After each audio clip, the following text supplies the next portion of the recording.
Hello people of Vortex Story! Today we are going to explore the amazing mine of content that is the alpha version of Driver San Francisco. Remember, we are in 2008, the project is called Driver Next Gen, the concept is still being refined around the use of the shift feature and how to implement it into the gameplay. And we have been able to get our hands on two builds separated by a few weeks, but which are completely different. In this compilation video, we will talk about the main things you might not know yet, but some of them have dedicated videos if you want to know more. Not only does the build include the city of San Francisco, but it also has its own levels, and one of them is the test area.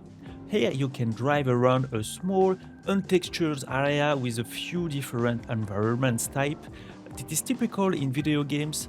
You can test how the vehicle will react after making changes to the physics, for example. You also have a few cars and pedestrians, a long slope, and all the particle effects. Some of them are different from the final game, especially the coins or papers one.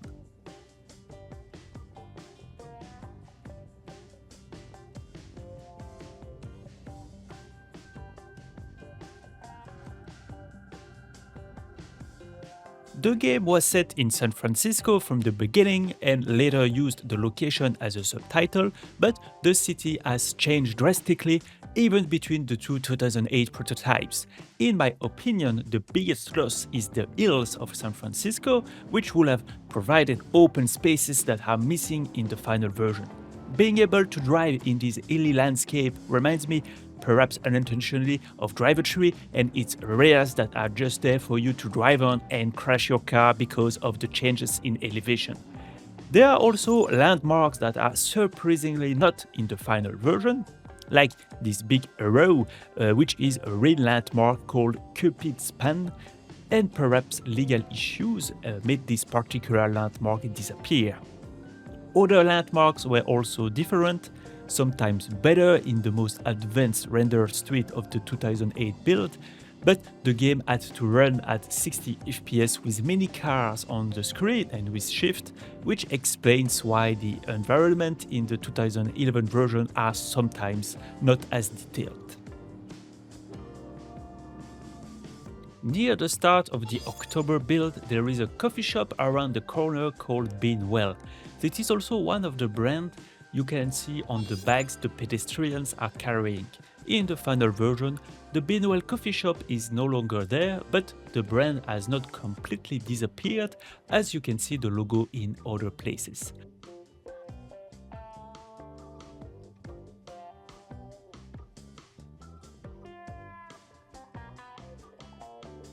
This is not the case with the pizzeria that was supposed to open soon, but never saw the light of day.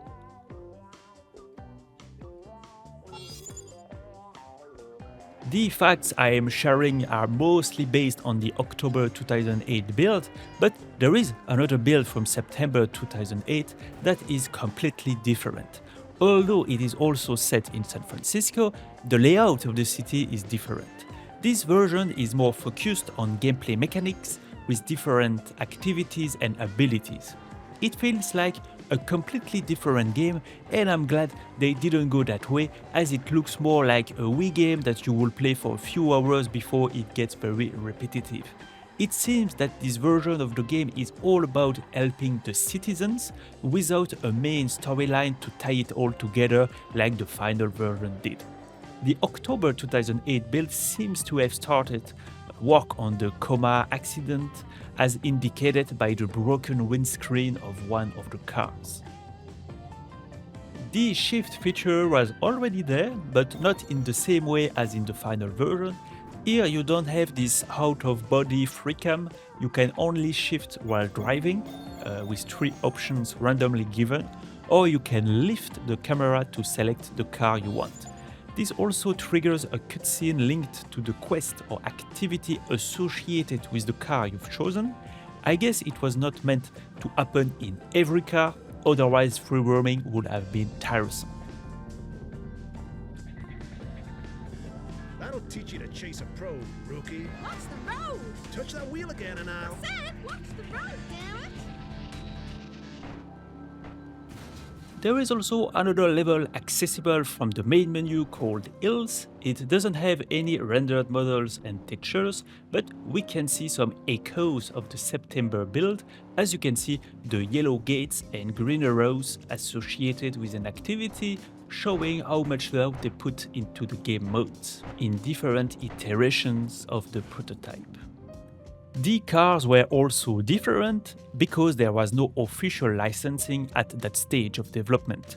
To be honest, I would be quite happy with original cars like this in this build, especially if it meant that the game would not have been delisted later in its life due to licensing issues.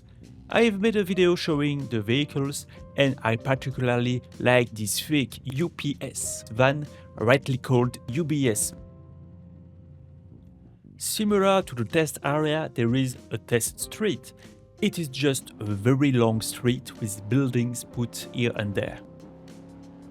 So this was a glimpse of what these two early builds have to offer. If you're curious for more, you can watch dedicated videos I've made analyzing them, and I will also publish more in the near future, so stay tuned.